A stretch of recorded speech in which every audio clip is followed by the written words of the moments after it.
এই গল্পটা আমরা চুজ করিনি, গল্পটা আসলে আমাদেরকে চুজ করছে। আমরা শুধু ওই সময়টায় ওইখানে উপস্থিত ছিলাম। আমরা শুধু মিহির বলছিল যে ওরা ওরা এই যে নানান ভাঙন, ওরা এসে আমাদেরকে নানান গল্প, নানান অবস্থা এগুলো আমাদের সামনে এনে উপস্থাপন করছে, আমরা শুধু জোড়া লাগাইছি। এবং এই ছবির অ্যাক্টিং বলেন, স্ক্রিপ্ট বলেন, মিউজিক বলেন, সব কিছুই এইভাবেই পাওয়া। নানান জায়গা থেকে নানান মানুষ এসে রাখছে, আমরা শুধু জিনিসটাকে জোড়া লাগাইছি। এই ছবিটা প্রথম ফিচার ফিল্ম হিসেবে পর্দায় আনা প্রথমত তো কাজটাই খুবই কঠিন, ক্রিটিক্যাল সিচুয়েশনে খুবই ক্রিটিক্যালভাবে শ্যুট করতে হয়েছে নানান লিমিটেশনসের মধ্যে। এবং সবাই সবসময় চায় যে তার প্রথম কাজটা যেন খুব থাকে না যে পরিপাটি করে বানানো যায়, এই কাজটা তো আমাদের অনেক অনেক লিমিটেশনসের মধ্যে বানাতে হয়েছে, এইটা এক।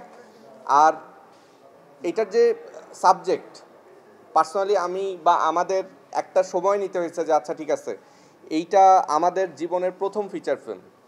তো আপনারা তো খুব ভালো মতোই জানেন আমাদের দেশের পরিস্থিতি, দেশের অবস্থা, সেইখান থেকে এরকম একটা ছবি মানুষ পর্যন্ত নিয়ে আসা জার্নিটা তো অবশ্যই কঠিন আর কি। সবারই বাড়ি আসলে আশেপাশের উপজেলায়, মানে আমরা যে পাইকগাছা থেকেই সবাইকে পেয়েছি এমন না।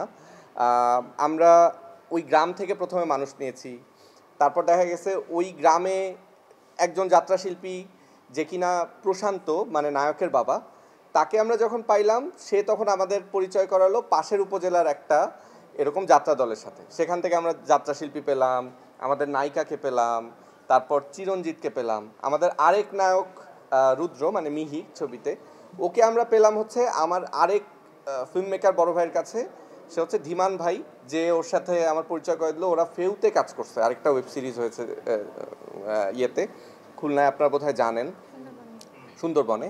তো সেখান থেকে আমরা মিহিরকে পেলাম। তো এইভাবে নানান জায়গা থেকেই আসলে মানুষজন পাওয়া আর কি। এখনও তো দেশে পুরোপুরি ছড়াতে পারিনি, এখন দেশে আরও পুরোপুরি ছড়ায় যেতে চাই। এবং যেই জায়গাগুলোয় সিনেমা হল নাই সেই জায়গায় অল্টারনেটিভভাবে দেখাতে চাই সিনেমাটা, তো সেইটারও চেষ্টা আমরা করছি। বাকিগুলো আমরা নিব, যেখানে হল নাই সেখানে মাঠে যেয়ে সিনেমা দেখাবো, কিন্তু দেখাবো।